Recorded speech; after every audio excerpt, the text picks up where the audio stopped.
It might be over. Kristaps Porzingis may have played his final game in a Boston Celtics uniform, and the timing couldn't be more frustrating. When Porzingis was traded to Boston in June 2023, it wasn't just a roster move, it was a calculated risk. A bet on upside and versatility. 2 years later, the return on that investment is murky at best. While the unicorn flashed moments of brilliance, his unavailability at the moments that mattered most has become the defining chapter of his Celtics tenure. Let's cut to the core. Porzingis has become a luxury the Celtics can no longer afford. With a $30.7 million salary hanging over Boston's 2025-26 books, and the threat of the second apron looming like a guillotine over team-building flexibility, Brad Stevens and the front office are backed into a financial corner. Porzingis, for all his talent, has become a tax liability, not a title solution. And what's worse, he was absent when Boston needed him the most. 13 missed playoff games during the 2024 championship run, and in 2025, he was a shell of himself, battling a mysterious illness that left him as a non-factor when the postseason intensity reached its boiling point. Championship windows don't stay open forever. You don't win banners with ifs, maybes, and injury reports. Now, trade rumors are surfacing, but not with fireworks. No concrete suitors, no blockbuster buzz, just whispers. But those whispers are getting louder out west. Utah Jazz, the same franchise that nearly landed Porzingis in 2023, could circle back. And the irony? It might be Boston's best shot at salvaging something before this contract turns toxic. Recent reports by Tony Jones of The Athletic suggest that the Jazz are open to moving Collin Sexton, a fiery, aggressive guard who plays with the kind of relentless energy Boston's second unit has lacked. Sexton isn't perfect, but he's healthy, hungry, and cheaper. For a team trying to avoid a repeat of the Malcolm Brogdon dilemma, a player who can contribute but whose body can't keep up, Sexton represents upside without the fragility. In a potential Porzingis for Sexton framework, Boston gets salary relief, a dynamic scorer off the bench, and insurance against the unpredictable absences that have plagued this roster. Utah, on the other hand, would be betting on a bounce-back season from KP, hoping that a change of scenery and a lighter spotlight could revitalize the Latvian big man. Is it fair to say the Porzingis era in Boston is over? Not officially, but unofficially, the writing is on the wall. The gamble didn't pay off. And in the cold calculus of NBA contention, sentiment doesn't win games. Durability and depth do. If the Celtics want to keep chasing banners, they may need to say goodbye to the unicorn before his contract and body betray them again. What if I told you the Boston Celtics might be on the verge of making one of the most unexpected moves of the upcoming offseason? A name that seemed forgotten, buried in the footnotes of green and white history, might be making a full comeback. Guerschon Yabusele, yes him, the dancing Frenchman, once a running joke among fans, has become a premium asset in Europe and is now being floated as a potential reinforcement for the most dominant roster in the NBA. But what's bringing him back? Is the plan real or just smoke?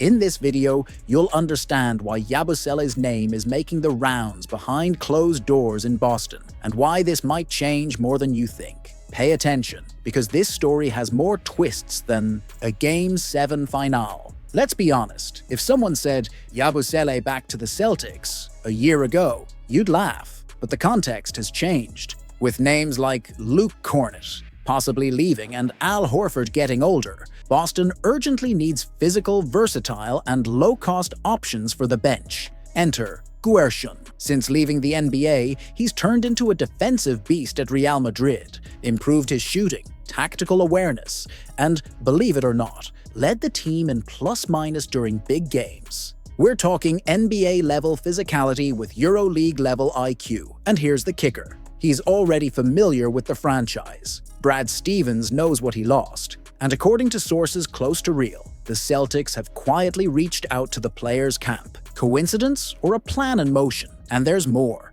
The return window is wide open. Yabusele's contract includes specific clauses allowing an NBA exit. But there's a catch no one saw coming. Yabusele in 2018 was almost a caricature. Strong, Athletic, but tactically lost with brick hands. The 2024 version is a different beast. He trained with elite defensive coaches in France, refined his three-point shot, and became one of the most efficient forwards in the EuroLeague. Don't believe it? He finished last season shooting over 40% from three, averaging nearly 14 points per game, and made a direct impact in finals against powerhouses like Fenerbahce and Olympiacos. On top of that, he learned how to guard multiple positions, something that fits like a glove in Joe Mazzulla's system, which demands quick switches and physicality on the perimeter. The question is, can he keep up with the NBA's pace? And more importantly, would the Celtics locker room accept him?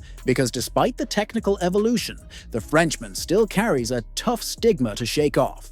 Let's be real, when he left the NBA, Yabusele was more meme than player. The dancing bear was charismatic, sure, but limited. Today's Celtics roster is far more competitive, more mature, and way more demanding. Jaylen Brown and Jason Tatum aren't here to play around.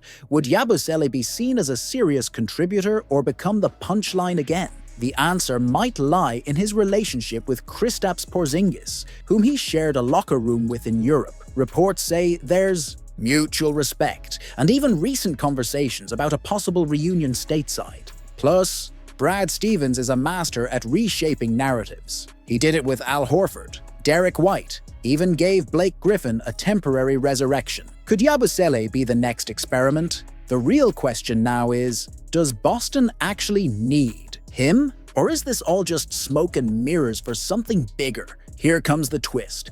What if all this talk about Yabusele is actually part of a bigger move? Boston might be using the Frenchman's name as bait to distract free agents while working on another deal behind the scenes. We've seen this trick before. In 2021, while everyone focused on Evan Fournier, Stevens was building the trade for Josh Richardson. And here's more. Yabusele's physical and tactical profile is strikingly similar to another Celtics target, Jerami Grant. Too much of a coincidence? Or is the front office testing fan reactions before dropping a bigger bombshell? What's certain is this: Yabusele's name is back on the radar, and when Brad Stevens puts a name back in play, it means something's cooking. The only question is, what's coming next? Whether as a real addition, a backstage piece, or a smokescreen, Guerschon Yabusele's name has shaken up the fan base, and rightfully so. He's more than just a player. He's the perfect metaphor for the quiet rebuild Brad Stevens has been orchestrating behind the scenes.